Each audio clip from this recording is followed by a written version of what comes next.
बिस्मिल्लाहिर्रहमानिर्रहीम। हज़रत ज़ैद बिन साबित रज़ी अल्लाह ताला अन्हो बयान करते हैं कि हजूर नबी अकरम सल्लल्लाहु अलैहि वसल्लम ने फरमाया, बेशक मैं तुम में दो नायब छोड़ के जा रहा हूँ। एक अल्लाह ताला की किताब जो कि आसमानों ज़मीन के दरमियान फैली हुई रस्सी की तरह है, और मेरे अहले बैत, और ये कि ये दोनों इस वक्त तक हरगिज जुदा ना होंगे जब तक ये मेरे पास हौज़े कौसर पर नहीं पहुंच जाते। इस हदीस को इमाम अहमद बिन हम्बल ने रवायत किया है। रसूल अल्लाह सल्लल्लाहु अलैहि वसल्लम से सहाबा ने पूछा, या रसूल अल्लाह, आपकी कराबत कौन है जिनकी मोहब्बत हम पर वाजिब है? तो आप सल्लल्लाहु अलैहि वसल्लम ने फरमाया, अली, फातिमा और उनके दो बेटे हजरत हसन और हजरत हुसैन। हजरत सैयदा फातिमा तो ज़हरा रजी अल्लाह ताला अन्हा की वफात के बाद हजरत मौला अली रजी अल्लाह ताला अन्हो ने उनकी वसीयत के मुताबिक दूसरी शादी की। हजरत हसन रजी अल्लाह ताला अन्हो और हजरत हुसैन रजी अल्लाह ताला अन्हो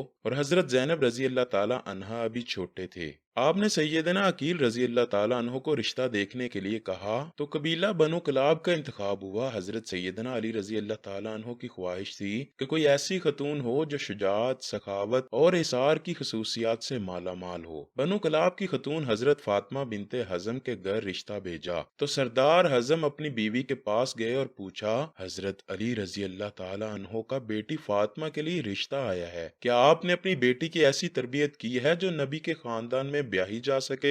रिश्ता कबूल होता है तो हजरत फातिमा बिनते हजम हजरत अली रजी अल्लाह ताला अन्हो के घर जाती हैं तो सैयदना हसन हुसैन रजी अल्लाह ताला अन्हो और हजरत फातिमा को गले लगा लेती हैं। हजरत अली रजी अल्लाह ताला अन्हो से दरख्वास्त करती हैं कि इन बच्चों के सामने आप मुझे कभी फातिमा मत कहिएगा, इन्हें इससे इनकी माँ याद आ जाएगी। मैं इस घर में इनकी माँ बनकर नहीं आई बल्कि कनीज बनकर आई हूँ। मेरा ये मुकाम नहीं कि उनकी माँ की जगह ले सकूं। इसके बाद आपने इन्हें बेटा नहीं कहा बल्कि हमेशा मौला कहती रही। उनके चार बेटे हुए इसलिए इन्हें उम्मुल बनीन भी कहते हैं, मतलब चार बेटों की माँ। अपने बेटों को हमेशा हजरत हसन रजी अल्लाह ताला अन्हो और हजरत हुसैन रजी अल्लाह ताला अन्हो की सिर्फ अताअत का हुक्म दिया, अदब सिखाया और कहा जो वो कहें बस हुक्म बजा लाना, बहस नहीं करनी। ये अहले बैत हैं और हम इनके नौकर हैं। हजरत अब्बास अलैहिस्सलाम लश्कर हुसैन रजी अल्लाह ताला अन्हो के सिपा सलार भी रहे। शुजाअत में ये एक मुकाम रखते थे, दोनों हाथ से तलवार चलाते थे। जंगे सफीन में सैयदना अली रजी अल्लाह ताला अन्हो ने उनको भेजा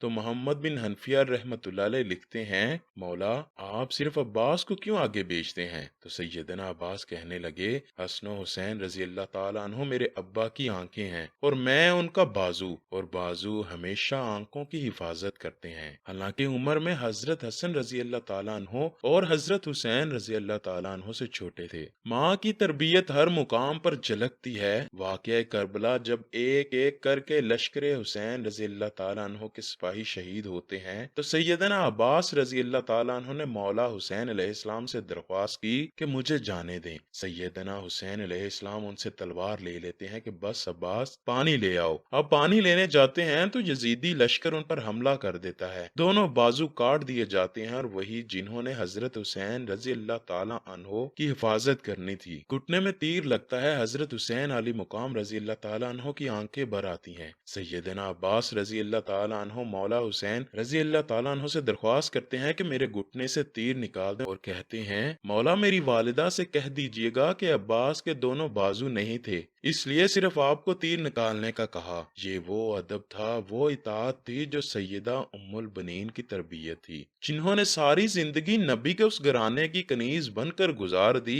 आपके चारों बेटे उस जंग में शहीद हुए। हजरत अली रजी अल्लाह ताला अन्हो के 5 बेटों ने उसमें जामे शहादत नोश किया, जिसमें 4 सैयदा उम्मुल बनीन के फर्जंदान थे, जो लश्कर हुसैन रजी अल्लाह ताला अन्हो का ना सिर्फ हिस्सा बने बल्कि इमाम आली मुकाम अलैहिस्सलाम पर अपनी जान तक कुर्बान कर दी और सारी उम्र कभी जुबान पर कोई सवाल न लाए। सैयदा उम्मुल बनीन को जब अपने चारों बेटों की शहादत की खबर मिली तो फरमाने लगी, छोड़ें, मेरे मौला हुसैन रजी अल्लाह ताला अन्हो کا بتائیں، تو بتایا کہ وہ بھی شہید ہو گئے۔ کہنے لگیں کیا میرے بیٹے بعد میں شہید ہوئے حضرت حسین سے؟ تو بتایا کہ نہیں، وہ پہلے شہید ہوئے اور حضرت حسین رضی اللہ تعالیٰ عنہ کی حفاظت کے لیے بھی لڑے۔ تو شکر ادا کیا کہ انہوں نے بے شک حق ادا کر دیا۔ یہ وہ ماں تھی جو اہل بیت کے مقام کو سمجھتی تھی، جس نے اپنے سارے بیٹوں کو ساری عمر صرف اطاعت سکھائی اور ادب سکھایا، خود کو اس گھر کی کنیز بنایا اور حضرت سیدنا حسن و حسین رضی اللہ تعالیٰ عنہ کو بیٹا نہیں ہمیشہ مولا کہا۔ خدا ہم سب کو اہل بیت کا مقام سمجھنے اور ان کا ادب و اطاعت کرنے کی توفیق عطا فرمائے۔